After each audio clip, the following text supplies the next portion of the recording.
warahmatullahi wabarakatuh. Perkenalkan, nama Ibu Susmayanti, SPDI. Baiklah anak-anak, kita akan memulai pelajaran pada pagi hari ini adalah pelajaran agama Islam. Tentang materi kita adalah kitab-kitab Allah dan mencintai Al-Quran. Doa sebelum belajar. Rabbi zidni ilma warzuqni fahma. Iman kepada kitab-kitab Allah dan mencintai Al-Quran. Iman kepada kitab Allah adalah karena di dalamnya terdapat petunjuk terhadap manusia sehingga harus mengenai terhadap hidup Allah Subhanahu wa Ta'ala supaya kitab tersebut membawa manfaat bagi kita. Yang cara beriman kepada Allah, kitab Allah, iman kepada kitab sebelum Al-Quran ada dua cara. Yang satu, cara beriman kepada kitab sebelum Al-Quran yaitu dengan melakukan bahwa Allah telah menurunkan kitab-kitab tersebut. Yang kedua, kita tidak wajib untuk mengikuti jalan dari kitab-kitab tersebut. Disebabkan karena merupakan umat Nabi Muhammad SAW yang hanya berkewajiban untuk taat kepada Allah dan diturunkan kepada Nabi Muhammad SAW. Yang ketiga adalah iman kepada kitab Al-Quran. Iman kepada kitab Al-Quran yaitu meyakini terhadap Al-Quran bahwa Allah merupakan wahyu dari Allah Subhanahu wa Ta'ala yang terjamin kemurnian dan terjamin kebenarannya. Mempelajari isi kitab Al-Quran, karena tidak kita mempelajari kandungannya, kita tidak akan tahu apa isi kandungan di dalam Al-Quran.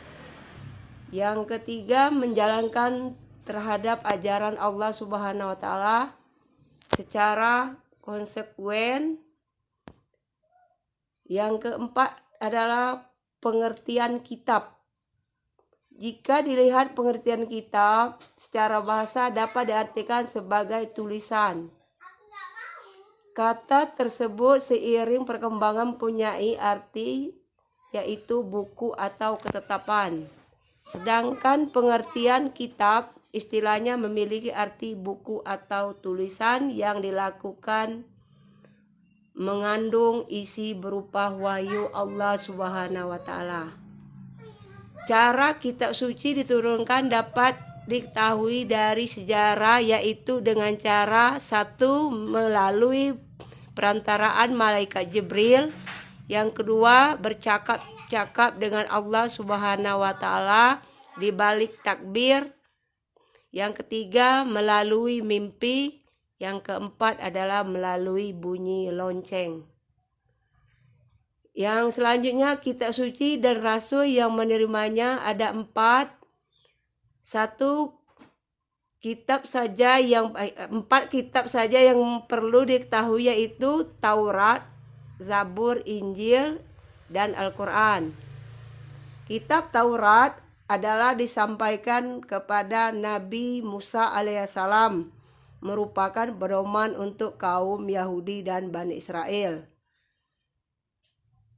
Yang selanjutnya adalah yang kedua, kitab Injil adalah disampaikan kepada Nabi Isa alaihissalam sebagai pedoman untuk Bani Israel, seperti halnya kitab Taurat.